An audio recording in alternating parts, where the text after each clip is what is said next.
جتنے بھائی محفل میں تشریف فرمائیں، آپ سب سے میری گزارش ہے کہ اس قسم کی محافل کو صرف ایک رسمی طور پر اٹینڈ کرنے کا ذہن بنانا، یہ ہمیں اسی جگہ پہنچاتا ہے جہاں ہم محفل سے پہلے تھے۔ ہم بعض اوقات مروتوں میں آ جاتے ہیں، کسی نے دعوت دی ہے، خاص طور پہ اگر اس طرح گورنمنٹ لیول پر تھوڑا ہوتا ہے تو چلیں نمبر بھی بن جائیں گے، ہو سکتا ہے کوئی اس نیت سے آیا، اس کے بارے میں کہہ رہا ہوں۔ اور پھر اس کی علامت ایک یہ ہوتی ہے کہ ہم انتظار کرتے ہیں کہ جلدی ختم کریں تو کھانا کھائیں، اور اس کی علامت یہ ہوتی ہے ذہنی حاضری نہ ہونے کی، کہ آپس میں گفتگو، موبائل پہ باتیں، چائے، پانی۔ حالانکہ مجلس علم میں یہ تمام کام مکروہ ہو جاتے ہیں جب کوئی عالم دین بیان کرے۔ نبی کریم صلی اللہ علیہ وسلم جب کلام فرماتے تو صحابہ کرام ایسے ہوتے تھے، خود فرماتے ہیں کہ ہم ایسے بیٹھا کرتے تھے کہ اگر ہمارے سر پہ کوئی پرندہ آ کر بیٹھ جائے تو نہ اڑے۔ تو میں یہ تو آپ کو نہیں کہوں گا کہ آپ بے حس و حرکت آپ بیٹھیں، یا کوئی عالم دین کا مقام نبی کریم صلی اللہ علیہ وسلم کے برابر ہے معاذ اللہ، لیکن یہ ضرور ہے کہ خود آپ کے نبی نے ارشاد فرمایا کہ العلماء ورثۃ الانبیاء، علماء نبیوں کے وارث ہیں۔ جس کی وراثت ہوتی ہے نا اس کو مورث کہتے ہیں، مورث۔ تو جیسے مورث کا ادب ہوتا ہے ویسے ہی وارث کا ادب ہوتا ہے، تھوڑا فرق تو ہوتا ہے لیکن ہوتا ہے۔ مثال کے طور پہ بہت بڑے کوئی افسر ہوں، کوئی بہت بڑے صاحب منصب ہوں، کوئی بہت ہی کروڑ پتی آدمی ہے، اگر اس کا انتقال ہوتا ہے اور اس کی اولاد آتی ہے تو اس کو ویسی پروٹوکول دیا جاتا ہے۔ پولیٹیشنز کے معاملات آپ دیکھ لیں، جو صاحبزادہ صاحب ہوتے ہیں اس کو جو بھی بیٹا ہوتا ہے اس کو پروٹوکول ملتا ہے۔ وہ کیوں ملتا ہے؟ اس لیے کہ جو بڑے کا ادب ہے وہی چھوٹے کو دیا جائے، کیونکہ تعلق۔ اس لیے میں آپ سب سے گزارش کرتا ہوں ایک دفعہ درود شریف پڑھتے ہوئے ذرا آگے آ جائیں، تھوڑی دیر کے لیے موبائل چیک کرنا، گفتگو کرنا یہ ترک کر کے تھوڑی سی میری گفتگو سماعت فرما لیں۔ انشاءاللہ وقت گزاری کا بیان نہیں ہوگا، ہماری کوشش یہ ہوتی ہے کہ جب آپ اتنا قیمتی وقت نکال کر تشریف لائے ہیں تو ضرور ہمارے اندر کوئی مثبت تبدیلی، ایک پازیٹیو چینج، ایک باطنی فکری سوچ کے اعتبار سے انقلاب پیدا ہونا چاہیے، اور اس کا اثر ہماری آئندہ زندگی پر نظر آنا چاہیے۔ یہ میں ہمیشہ جلتا کڑتا رہتا ہوں، ابھی یہاں سے اگر کوئی باہر نکلے گا نا، کوئی پوچھ لے کہ آپ نے کیا سنا بتائیے، ہم سننے کے بعد بھولنے کے اتنے عادی ہو چکے ہیں، اور ہماری نظر میں وہ اسپیچ اتنی غیر اہم ہے کہ اس کو ذہن میں رکھنے کی ضرورت نہیں ہے۔ ہم باہر نکل کے کہتے ہیں بیان تو اچھا تھا یار، یاد نہیں ہے، بس بیان بہت اچھا تھا۔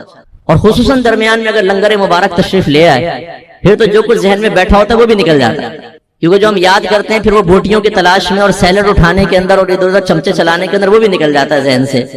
اسی لیے آج ایک مسلمان سے آپ معلوم کر لیں، یہ بھی میں ایک دل جلانے والی بات آپ کو عرض کر رہا ہوں، اگر آپ مسلمان سے پوچھیں گے سب سے قریب کس کے ہو، کہیں گے اللہ کے اور رسول کے اور قرآن کے اور اسلام کے، یہ قریب ترین ہماری چیز۔ لیکن جتنی اجنبیت ان سے ہے کسی سے نہیں ہو گیا۔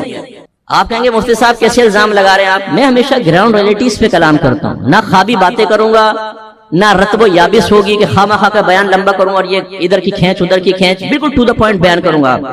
اگر ایک کرسچن آپ سے کویسچن کر لے، ذرا یہ بتائیں کہ اپنے گاڈ کا، اپنے اللہ کا انٹروڈکشن پیش کریں۔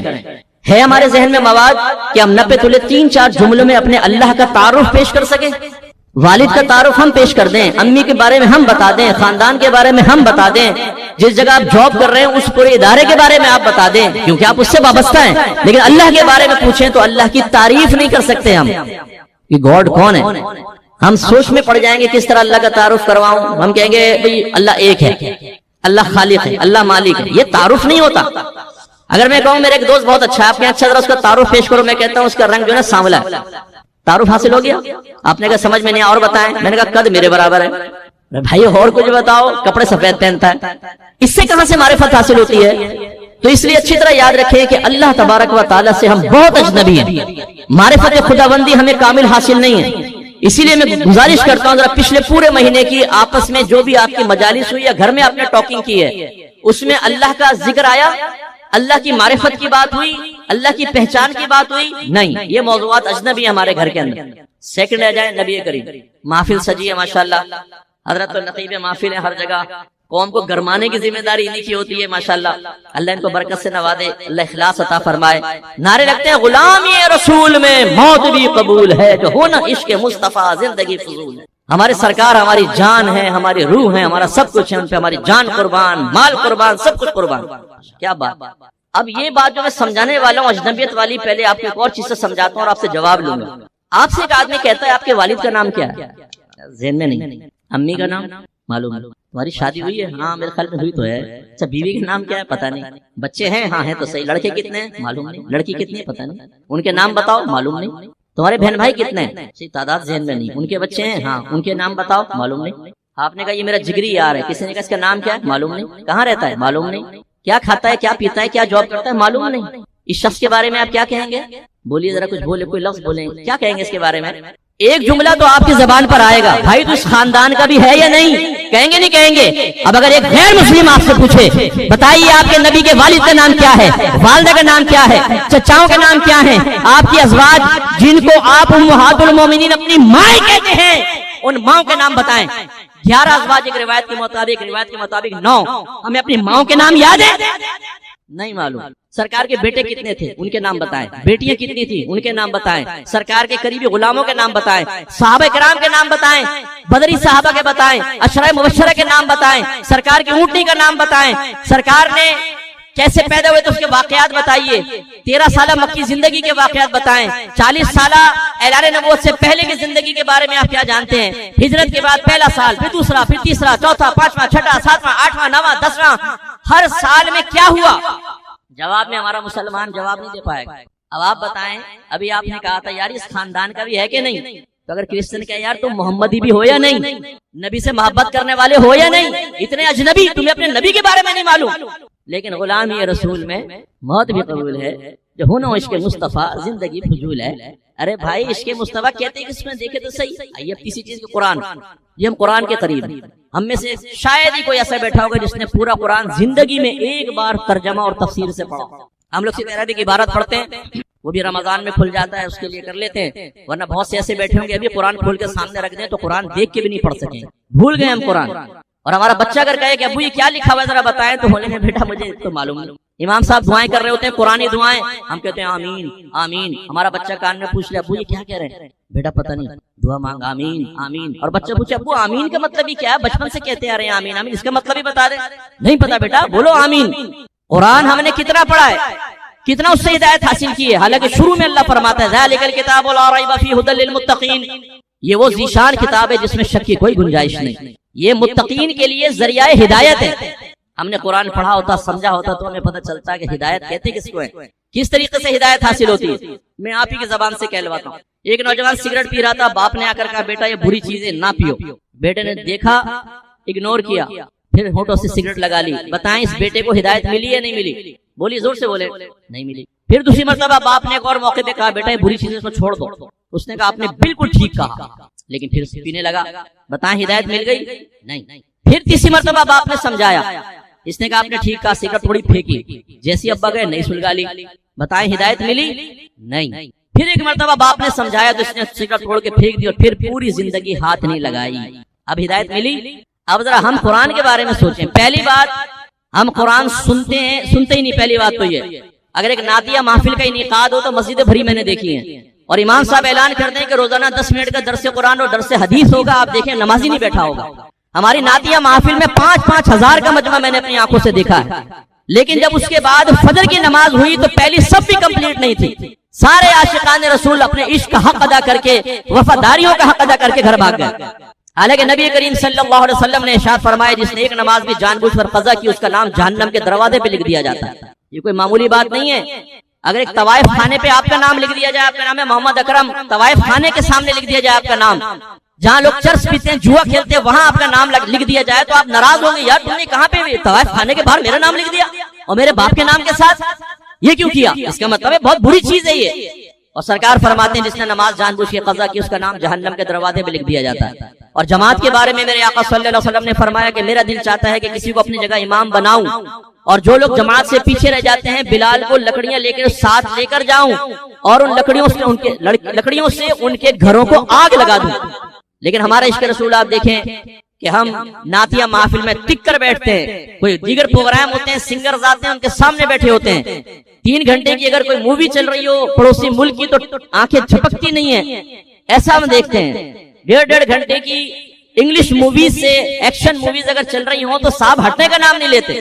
لیکن جب نماز کی باری آتی ہے، جب اللہ تبارک و تعالیٰ کی نعمتیں جو ہم نے حاصل کی ان کا حق ادا کرنے کی باری آتی ہے، اللہ تعالیٰ کے دشمن شیطان کی مخالفت کر کے اللہ تبارک و تعالیٰ کی محبت کو ثبوت دینے کی باری آتی ہے تو ہم غائب ہوتے ہیں۔ تو پہلی بات قرآن نہیں پڑھتے، اس میں حاضر ہی نہیں ہوتے، دوسرا سمجھا ہی نہیں، تیسرا اس پہ عمل ہی نہیں کیا، چوتھا استقامت ہی نہیں ہے۔ تو بتائیے پھر قرآن سے ہدایت حاصل کرنے کا دعویٰ ہم کیسے کر سکتے ہیں؟ قرآن اجنبی ہے۔ آپ میں سے بہت سارے ایسے اپنے گھر پر جا کر آج دیکھیے گا، ہو سکتا ہے میری بات بالکل ٹھیک ہو کہ جزدان میں لپٹے ہوئے قرآن پہ گرد کی تہیں جمی ہوں گی، جب آپ اس کو کھولیں گے تو گرد اڑائیں گے آپ، اور یہ اس بات کا ثبوت ہوگا کہ آپ نے عرصے دراز سے قرآن کو وہ اہمیت نہیں دی جو بعض اوقات گورنمنٹ ڈاکومنٹس کو آپ دے رہے ہوتے ہیں، جو بعض اوقات سگریٹ کے پیکٹ کو وہ سینے سے لگا ہوتا ہے جس پہ جبڑا کٹا ہوا کینسر کا فوٹو لگایا ہوا ہے، لیکن ایسا جگری یار ہے کہ یہاں یہ نکالا منہ پہ۔ اور قرآن پاک سے اجنبیت کا عالم یہ ہے کہ سال ہاتھ سال گزر گئے، ہم میں سے بہت ساروں نے قرآن کو اپنے ہاتھ میں لے کر نہیں دیکھا۔ یہ ہمارا قرآن سے قرب کا عالم۔ پھر اسلام کو لے لیجئے، ایک کافر ہم سے کہے ذرا اسلام کا تعارف پیش کریں، کیا ہے اسلام؟ چلے میں قبول کرتا ہوں، بتائیے کیا ہے اسلام؟ ہمارا مسلمان کیا کہا، آپ ایسے کریں مسجد میں جائیں مولوی صاحب بتائیں گے۔ کیوں؟ اسلام مولوی صاحب کا ہے، آپ مسلمان نہیں ہیں۔ جب جنت الفردوس میں جائیں گے تو آپ یہ کہیں گے جی میں تو نہیں جا سکتا، مولوی صاحب جائیں گے۔ نہیں، وہاں تو مولوی صاحب کو اٹھا کے پھینک دیں گے، موقع ملے نا ہمیں تو بولے گے مولوی صاحب معاف کیجیے گا، سائیڈ میں ہو، پہلے میری فیملی اندر جائے گی۔ وہاں تو مولوی صاحب کو ہی پھینک دیں گے، لیکن یہاں میں اتنی صلاحیت نہیں ہوتی۔ کتنے ینگسٹر یہاں بیٹھے ہیں جو فیس بک پر دوستیاں کرتے ہیں، فرینڈ شپ ان کی ہوتی ہیں، پڑوسی ملک کے ہندوؤں سے ہوتی ہیں، انگریزوں سے دوستیاں ہوتی ہیں، چیٹنگ ہو رہی ہے الٹی سیدھی، ہائے ہیلو سب چل رہا ہے۔ اچھی طرح یاد رکھیں تو ینگسٹر جتنے آپ یہاں بیٹھے ہیں، آپ سے اس مجلس اور محفل کا بروز قیامت حساب لیا جائے گا کہ غیر مسلم تمہارے قریب آیا تھا، تم نے اس کو اسلام کی دعوت دی تھی کہ نہیں دی تھی؟ اپنے نبی کا کلمہ پڑھانے کی دعوت دی تھی یا نہیں دی تھی؟ تو میں نے یہ دیکھا ہے کہ ہمارا مسلمان نوجوان کیا اس کو مسلمان کرے گا، ہمارے مسلمان نوجوانوں کا ایمان داؤ پہ لگ جاتا ہے، اسلامی پابندیاں بوجھ محسوس ہونے لگ جاتی ہیں۔ یار ہمارے اسلام میں بہت یہ نہیں کرو وہ نہیں کرو، یا نہ جاؤ وہاں نہ جاؤ، یہ نہ دیکھو وہاں نہ دیکھو، ہر ایک انگریز ہے، کوئی پابندی نہیں۔ اب اگرچہ مسلمان کافر ہونے کے بارے میں شاید نہیں سوچ رہا، لیکن کوئی بعید نہیں کہ کچھ عرصے بعد شیطان اسلام کی وہ نفرت، وہ کراہت اور وہ اہمیت کی کمی دل میں پیدا کر دے کہ ہم دائرہ اسلام سے خارج ہو جائیں۔ اسلام کے بارے میں ہمیں پتہ ہی نہیں، حالانکہ آپ کا رب فرماتا ہے یا ایھا الذین آمنوا ادخلوا فی السلم کافہ، اے ایمان والو اسلام میں پورے پورے داخل ہو جاؤ۔ تو اس لیے میری باتوں کا برا مت مانیے گا، تھوڑی سی تلخ ضرور محسوس ہوں گی، کیونکہ ہم اس قسم کے بیانات سننے کے عادی نہیں۔ نعرے لگواؤ، ہماری مرضی کے بیان کرو، ڈی سی صاحب کو خوش کرو، ہمیں خوش کرو، اور مفتی صاحب اپنے گھر جائیں، ہماری زندگی میں انقلاب پیدا نہ کریں۔ ہمیں ٹینشن ہوتی ہے، ہمارے دل میں تنگی پیدا ہوتی ہے، ہم خوف زدہ ہو جاتے ہیں، بعد میں ہمارے دوست ہم سے کہتے ہیں تمہارا ذکر ہوا تھا آج بیان کے اندر، ہماری اولاد ہم سے پوچھتی ہے فیملی کے ابا جان ابھی کیا کرتے رہے تھے، آج تو مفتی صاحب کچھ اور بتا کر گئے۔ ان دنیاوی رکھ رکھاؤ اور عارضی عزتوں کو بنیاد بنا کر بعض اوقات اللہ اور اس کے رسول کی تعلیمات کو سننے کے لیے مسلمان تیار نہیں ہے، دل میں غصہ پیدا ہو جاتا ہے۔ ہمارا منصب، ہمارا مال و دولت، ہماری اسٹریٹ پاور، ہماری سورسز، ہمارے بہت سارے تعلقات یہ ہمارے دل میں وہ بڑا پن پیدا کرتے ہیں جس کے بعد ہم سمجھتے ہیں ایک داڑھی والے کو یہ حق ہی حاصل نہیں کہ ہمیں سمجھائے گا، تم ہمیں سمجھاؤ گے۔ میدان معاشر میں آپ سے کوشچن کریں گے، اپنا لائیے گا اپنا منصب، لائیے گا اپنی گیدرنگ، لائیے گا اپنا سرکل، لائیے گا اپنی دولت، اور اس کے بعد دیکھیے گا میدان معاشر میں کون عزت پاتا ہے اور کون نہیں۔ اس لیے یہ تکبر دل سے نکالے کہ یار ہم کیوں سنیں، یار یہ بڑا سخت بیان کر دیا آج۔ دیکھیں جیسا مرض ہوتا ہے ویسے ہی علاج ہوتا ہے۔ اگر آپ کے والد کو کینسر ہو تو یہ تو نہیں کریں گے کہ آپ آپریشن کروانے کے بجائے ان کو بادام اور پستے پیس پیس کے ابا جان آپ کے حافظہ اچھا کر رہا ہوں میں۔ ہمارے یہاں یہ ہو رہا ہے کہ جو بیانات ہونے چاہیے، جو پبلک کو سمجھانا چاہیے، جو جنت کا راستہ ان کو دکھانا چاہیے، جس کے لیے ہمیں کبھی نرمی کبھی سختی سے بیان کرنا چاہیے، ٹو دا پوائنٹ بیان ہونا چاہیے، قلوب میں انقلاب پیدا کرنا چاہیے، ذہنوں میں ہلچل مچانی چاہیے، ہم اس کو چھوڑ کر بالکل ایسے جیسے کینسر کا مریض مر رہا ہو، اگر وہ عورت ہے تو ہم کہیں لو لپسٹک لگا لو اچھی لگو گی تم، اور مرد مر رہا ہو تو اس کو کہیں کہ لو بادام پستے کھاؤ دماغ بہت تیز ہو جائے گا۔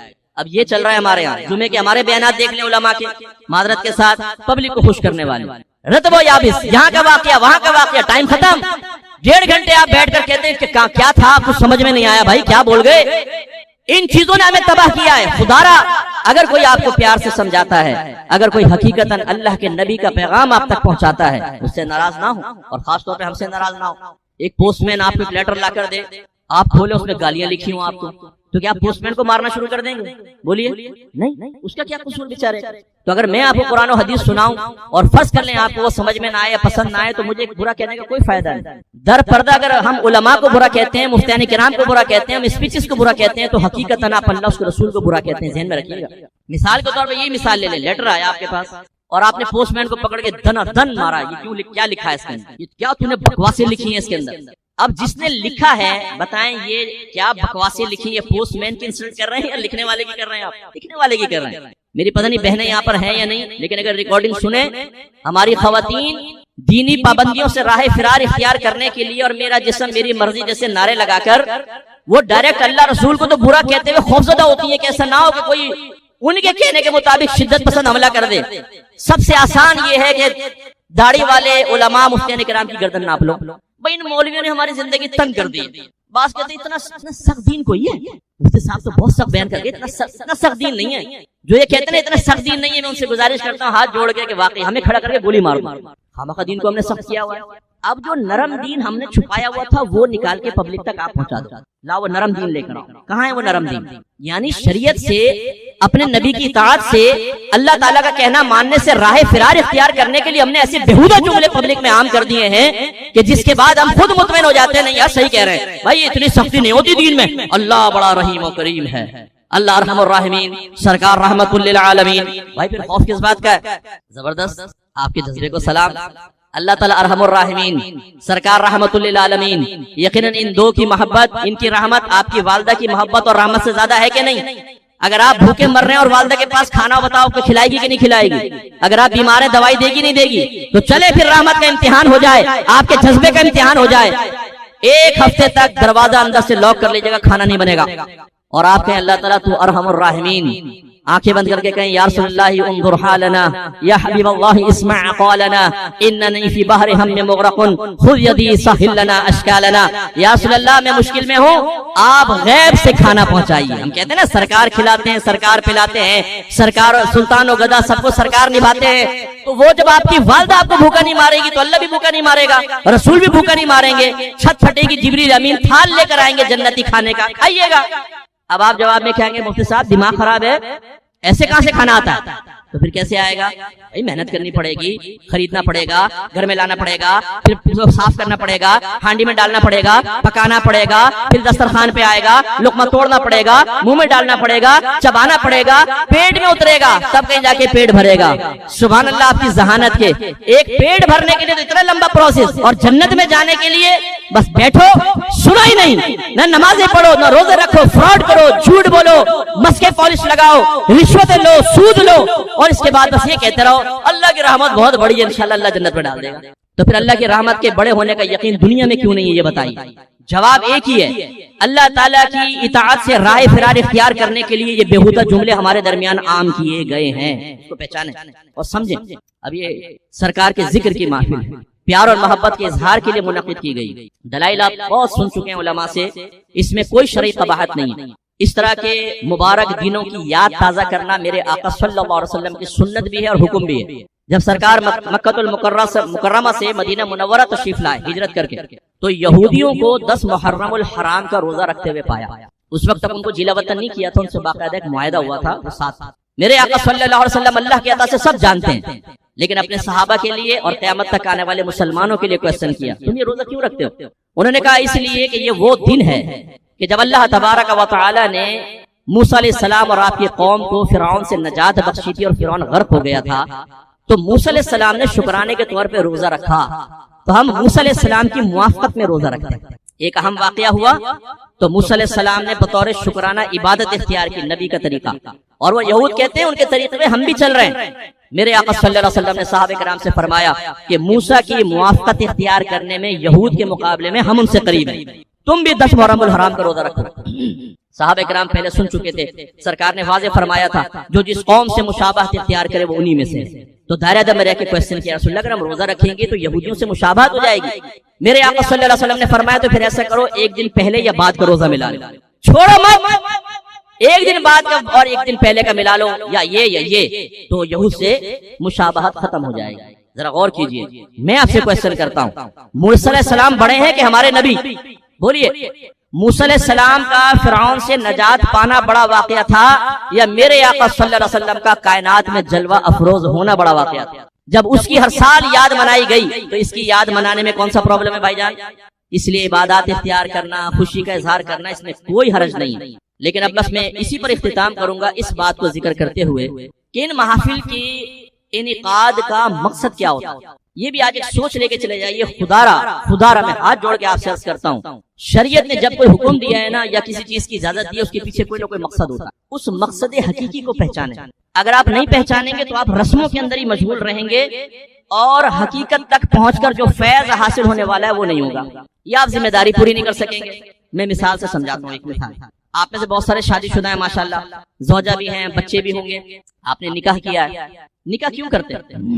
اس کا بڑا شرعی بنیادی مقصد کیا ہے؟ آپ ہاتھ نہ اٹھائیں نہ مجھے جواب، اپنے ذہن سے کوشچن کریں کہ جب آپ شادی کر رہے تھے کیا آپ کو پتا تھا کہ اس کا کون سا شرعی مقصد ہوتا ہے؟ نہیں۔ ہمارے مقاصد کیا ہیں؟ لڑکی کو پروٹیکشن مل جائے گی، گھر مل جائے گا، نان نفع ہو جائے گا، شوہر کو ایک زوجہ مل جائے گی، اپنے تقاضائے نفسانی حلال طریقے سے انسان پورے کر سکے گا، نسل بڑھے گی، توالد و تناسل ہوگا، گھر میں ایک بیلنس قائم ہوگا، اکیلا مرد نہیں چلا سکتا، عورت آئے گی تو بیلنس قائم ہو جائے گا۔ بہت اچھی بات۔ لیکن کیا یہی بنیادی مقاصد ہیں شریعت کے؟ دو بڑے بنیادی مقصد تھے۔ نمبر 1، سرکار نے ارشاد فرمایا کہ جو نکاح کر لیتا ہے وہ اپنے آدھے ایمان کو محفوظ کر لیتا ہے، شیطان سے آدھے ایمان کو محفوظ کر لیتا ہے، اب باقی آدھے کے بارے میں اللہ سے ڈرتا رہے۔ تو سب سے بڑا نکاح کا بنیادی مقصد ہوتا ہے انسان گناہ سے بچتا ہے۔ اور ہماری حالت کیا ہوتی ہے؟ اب مقاصد کے خلاف ہم کیسے جاتے ہیں؟ گھر میں بیوی موجود ہے اور باہر 4 عورتوں سے چکر چل رہا ہے، سر پہ بال آدھے ہو چکے ہیں لیکن دوسری شادی کے خواب دیکھ رہا ہے، او بھائی پورے بال ختم ہو جائیں گے، ٹھنڈا ہو جائے گا بالکل۔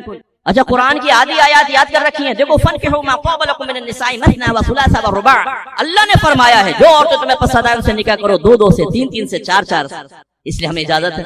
اچھا تو ذرا اگلی آیت بھی تو دیکھ لو بھائی، فَإِنْ خِفْتُمْ أَلَّا تَعْدِلُوا فَوَاحِدَةً، آپ کا رب فرماتا ہے اگر تم عدل و انصاف نہ کر سکو تو پھر ایک سے ہی نکاح کرو۔ کتنے ہمارے نوجوان ایسے ہیں جو باہر کا بزنس ٹور کا کہہ کے جا کے زنا کرتے ہیں، سنگاپور میں، بینکاک میں، فلاں جگہ۔ بہت سونے عورتوں سے مراسم قائم کر رکھے ہیں، فیس بک پہ عورتوں سے چیٹ ہو رہی ہے۔ ہمارے بہت سارے ینگسٹر شادی شدہ عورتوں سے مراسم قائم کر کے ان کے شوہروں کی محبتیں ان کے دل سے نکالنے کو اپنا مشن بنا کر بیٹھے ہوئے ہیں۔ بھائی دیکھو برا نہیں مانیے گا زلیخا، تمہارا شوہر تمہاری قدر نہیں کرتا، قدردان یہ آیا ہے نا، پورا محلہ چھوڑ کر اس کو موقع دیجئے، دیکھیں آپ کی کیسی قدر کرتا ہے، آپ کو حور نہ بنا دے اور ساتھ میں آسمان تک نہ پہنچا دے تو نام بدل دیجئے جیسے پپو کا۔ تمہارا شوہر تمہاری قدر نہیں کر رہا، اسے یقین دلاتا ہے کہ میں ہوں قدردان۔ اچھا تو نکاح کر لو، نہیں نکاح نہیں کروں گا، دوستی، اس کے بعد اس کے تقاضے، اور اس کے بعد لاسٹ اسٹیج کیا ہے؟ زنا۔ اور زنا نہیں تو کم از کم ہر طرح کا پردہ ہمارے درمیان ختم ہو جائے۔ میں چونکہ ایز اے مفتی ورک کر رہا ہوں، 30 ایئرز ہو گئے مجھے، میں جانتا ہوں آج کل نوجوان کون کون سے شیطان پن کر رہے ہیں۔ کسی کی بیٹی، کسی کی بہن، کسی کی بیوی کو جس حالت میں لانے کے لیے آج کا نوجوان کوشش کرتا ہے، سر توڑ کوشش کرتا ہے، اگر یہی کام کوئی آپ کی والدہ، آپ کی زوجہ، آپ کی بیٹی، آپ کی بہن کے ساتھ کرے تو۔ لیکن جس کو نکاح کے مقاصد نہیں پتا، بیوی گھر میں پڑی، اسے ٹائم نہیں دے رہے، رات میں پہنچ رہے ہیں 3 بجے دوستوں سے مل کر یا ادھر ادھر منہ مار کے، بیوی بیچاری رات دیکھ رہی ہے۔ حالانکہ میرے آقا صلی اللہ علیہ وسلم نے فرمایا آخری خطبوں میں، جس میں اہم ترین باتیں فرمائیں، اللہ تبارک و تعالیٰ نے اس کمزور مخلوق کو، عورتوں کو تمہارے تابع کیا ہے، ان کے معاملے میں ہمیشہ اپنے اللہ سے ڈرتے رہنا۔ تو سمجھا میں یہ رہا ہوں کہ نکاح کا مقصد ہے۔ دوسرا مقصد کیا ہے؟ تعلیم و تربیت۔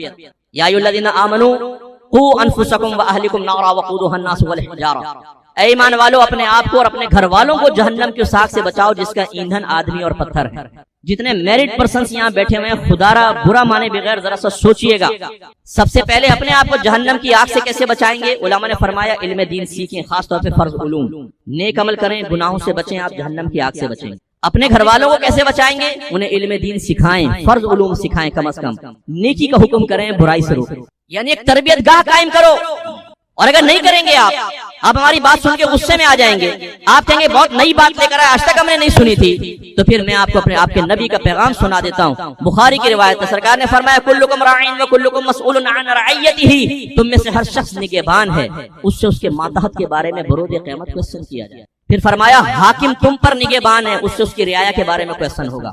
جتنے یہ پولیٹیشنز ہیں میدان معاشر میں، ہم آپ کو بتاتے ہیں کیا ہوگا، ان کو لائن سے کھڑا کیا جائے گا، جہاں جہاں ان کی گورنمنٹ ہے، جہاں جہاں ان کا حکم چلتا ہے، اس رعایا کو بلایا جائے گا اور کہا جائے گا اب آپ ان کا حساب ہے، یہ حساب کتاب ہوگا۔ حضرت عمر فاروق رضی اللہ تعالیٰ عنہ کا وصال ہوا، 10 سال آپ نے حکومت کی ہے اور زبردست قسم کی عدل انصاف سے پوری دنیا کو بھر دیا، لیکن جب آپ کا وصال ہوا کسی نے 2 سال بعد آپ کو خواب میں دیکھا کہ آپ پسینہ پوچھتے ہوئے آ رہے ہیں، تو اس نے کہا کہ حضور یہ کیا معاملہ ہے؟ فرمایا اپنی حکومت کا حساب کتاب دے کر آج فارغ ہوں۔ ہم تو یہ گورنمنٹ حاصل کرنے کے لیے کیا کچھ نہیں کرتے ہیں، ٹکٹ حاصل کرنے کے لیے کیا کچھ نہیں کیا جاتا، لیکن اس کا حساب و کتاب بڑا سخت ہے۔ اس کے بعد سرکار نے آگے فرمایا مرد اپنے گھر والوں پر حاکم ہے، اس سے اس کی بیوی بچوں کے بارے میں کویشچن ہوگا۔ اس لیے جتنے میرٹ پرسن یہاں بیٹھے ہوئے ہیں، ناراض باتوں آپ کو کھڑا کیا جائے گا، بروز قیامت پوچھا جائے گا۔ نمبر 1 اپنے گھر والوں کو علم سکھایا تھا، نمبر 2 انہیں نیکی کا حکم کیا تھا، یعنی نماز پڑھنے کا کہا تھا۔ ایسا تو نہیں کہ فجر کے اندر تم بھی پڑھے سو رہے تھے، زوجہ پڑھی سو رہی ہے، بچے پڑھے سو رہے ہیں اور پورے گھرانے کو کوئی فکر نہیں ہے نماز کی،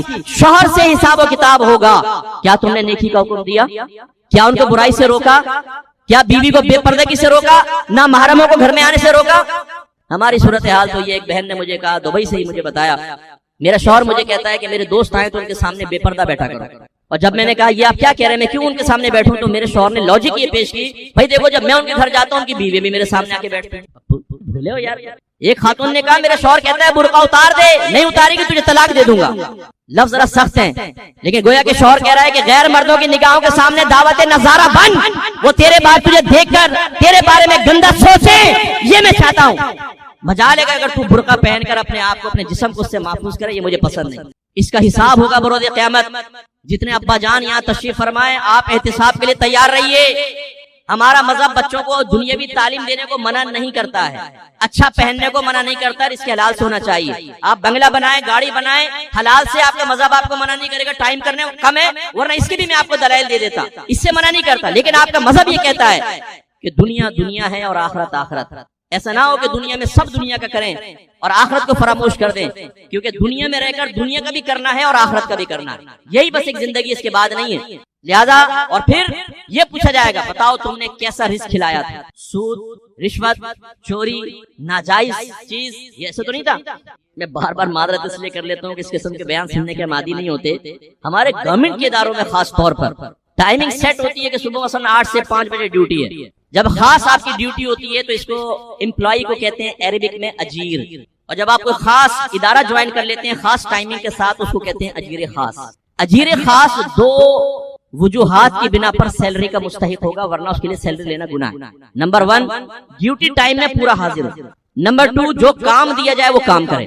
لہذا 1 گھنٹے بعد آیا اور جانے سے 1 گھنٹے ٹائمنگ سے 1 گھنٹے پہلے نکل گیا، یہ 2 گھنٹے کی سیلری حرام ہے اس میں، اور کام پڑا ہوا ہے لیکن کر نہیں رہے، یہ میچ چل رہا ہے T20 کا انڈیا کے ساتھ، وہ سارا دن ایسے، اس دن کی تنخواہ، اس دن کی سیلری حرام ہے، گناہ ہے۔ اب جب یہ ہم جا کے اپنے بچوں کو کھلائیں گے اور حرام ان کے پیٹ میں اترے گا، ایک بات میری یاد رکھیے گا، وہ اولاد کبھی آپ کی فرما بردار نہیں بنے، ان کے اندر شیطانیت بھرے گی، حرام اپنا کام کرے گا، ان کی رگوں کے اندر سرایت کر جائے گا، اور کچھ عرصے بعد جب بیٹے کے ڈولے شولے بڑے ہوں گے تو ہو سکتا ہے وہ آپ کی آنکھوں میں آنکھیں ڈال کر آپ کو آپ کی کمزوریوں کا احساس دلا رہا ہو۔ اس وقت ذرا سوچنا ہوگا ہمیں کہ ہم نے اپنے بچوں کی تربیت میں کوتاہی کر کے اور اس کے حلال میں خاص طور پر کوتاہی کر کے کتنا بڑا وبال دنیا اور وبال آخرت اپنے نام کیا۔ میں تو چونکہ ایز اے مفتی ورک کر رہا ہوں، لڑکے لڑکیاں کافر ہو رہے ہیں، کافروں سے نکاح کر رہے ہیں، مذہب کو چھوڑ رہے ہیں، وہ سوال کر رہے ہیں ہم خدا کے وجود پہ یقین نہیں رکھتے۔ یہ میں باہر کی بات نہیں کر رہا ہوں، آپ کے ملک پاکستان کی بات کر رہا ہوں۔ آپ کو حیرت ہوگی اگر ہم اپنے نبی کی باتوں کو سن کے غصے میں آ کر اپنی ذمہ داریوں کو پورا نہیں کریں گے تو میں یقین سے کہتا ہوں، خدا نہ کرے خدا کرے، یہ جہالت کی آگ آپ کی آگے آنے والی نسلوں کو جلا کر راکھ کر دے گی۔ آپ کب تک زندگی میں رہیں گے، کب تک رہیں گے؟ اس کے بعد آپ کی نسل، پھر اس سے اگلی نسل، پھر اس سے اگلی نسل بہت خطرے میں۔ تو خلاصہ کلام یہ ہے کہ نکاح کا بڑا مقصد تھا جی تربیت، بالکل ختم، تو بروز قیامت حساب ہو سکتا ہے۔ اب ان محافل کا کیا مقصد ہے؟ میں انشاءاللہ اپنے ٹائم میں اس کو ختم کر دوں گا۔ 11 بجے میں نے سٹارٹ کیا ہے، مجھے 1 گھنٹے کا ٹائم دیا تھا، کوشش کروں گا میں تو وقت ختم کر دوں۔ ان محافل کا مقصد کیا ہے؟ آپ کے ذہن میں کیا مقصد ہے؟ ہم سمجھتے ہیں جی حصول ثواب، ٹھیک ہے، اچھی بات، چلیں بیٹھیں گے، اللہ کی رحمت نازل ہوگی، اور جیسے میں نے عرض کیا بعض شاید رحمت یہ ثواب کا تصور بھی نہیں ہوتا، مروت میں آتے ہیں کہ یار فلاں نے کہا ہے، اگر وہ نہ ہوتا تو شاید ہم محفل بھی اٹینڈ نہیں کرتے۔ اس وقت ہم کسی شادی کی محفل میں چلے جاتے، دوستوں کے پاس، یا اپنی فیملی کو لے کر کہیں پکنک پوائنٹ پہ چلے جاتے، آؤٹنگ کے لیے نکل جاتے ہیں، مروت میں آ جاتے ہیں، بعض ہو سکتا ہے کھانے پینے کے اس میں بھی آئے ہیں، کیا ہے مینیو، پتہ چلا یہ 4-5 چیزیں کا، چلو یار اچھا ہے کھا لیں گے جا کر۔ ہمیں کسی پہ بدگمانی نہیں کرنی، لیکن میں بات کر رہا ہوں جو کھانے کے لیے آیا اس کو کھانا مل گیا، جو رحمت کے لیے آیا رحمت اور ثواب بھی ملا، لیکن کیا یہ ہماری محافل کے انعقاد کے مقاصد ہیں؟ نہیں، یہ بڑا بنیادی مقصد نہیں، بلکہ یہ محافل کا ایک بڑا بنیادی مقصد یہ ہے جب ہم آ کر بیٹھتے ہیں اور نبی کریم صلی اللہ علیہ وسلم کے فضائل و کمالات، آپ کے معجزات سنتے ہیں تو نبی کی مزید محبت ہمارے دل میں بڑھتی ہے۔ ہم پہلے اپنے نبی کو سب سے عظیم مانتے ہیں، پھر بدلائل ہمیں پتہ چلتا ہے کہ واقعی میرا نبی عظیم ہے۔ جب دل میں محبت اور عظمت پیدا ہو جاتی ہے، یہ اس بات کا تقاضا کرتی ہے کہ جس کو تم محبوب سمجھتے ہو، جس کو قابل تعظیم سمجھتے ہو، اس کا کہنا مانو۔ دیکھیں آپ کورٹ میں جائیں، سپریم کورٹ میں، اور چیف جسٹس کا کہنا نہ مانیں، آپ پہ توہین عدالت کا کیس ہو جائے گا، ہوگا کہ نہیں ہوگا؟ کیوں؟ آپ نے خلاف تعظیم کام کیا۔ ڈی سی صاحب آفیسر ہیں، ان کے ماتحت ان کا کہنا نہ مانیں، پھر وہ رہ کے بتائیں یہاں پہ ذرا کیوں کہنا مانیں گے؟ منصب کی تعظیم ہے کہ نہیں یار بڑے ہمارے، ہمیں کہنا ماننا چاہیے۔ جو سعادت مند بچہ ہوتا ہے اپنے باپ کا کہنا مانتا ہے، اپنی والدہ کا کہنا مانتا ہے، کیوں؟ ان کی عظمت۔ آپ اپنے امام صاحب کا کہنا مانتے ہیں مسجد کے، کیوں؟ ان کی عظمت دل میں۔ اس کا مطلب یہ ہوا، اچھا یہ تو چلے عظمت ہوا، اب ایک اپنے استاد کا کہنا نہ مانے، ماں کو پلٹ کے جواب دے، والد صاحب کی اطاعت نہ کرے، مسجد کے امام صاحب کہیں بیٹا ذرا پانی پلانا، کہیں مولوی صاحب خود جا کر لے لو، میں نہیں، آپ اسے کیا کہیں گے؟ بے ادب، گستاخ، بدتمیز۔ اور اس کی بنیادی وجہ کیا ہے کہ قابل تعظیم ہستی کا کہنا نہ ماننا بے ادبی ہے۔ لیکن اگر وہ جواب میں کہے یار دیکھو بدگمانی نہ کرو، ان کی بڑی تعظیم میرے دل میں، بڑا ادب ہے، بس کہنا نہیں مان رہا ہوں، تو اس دعوی ادب و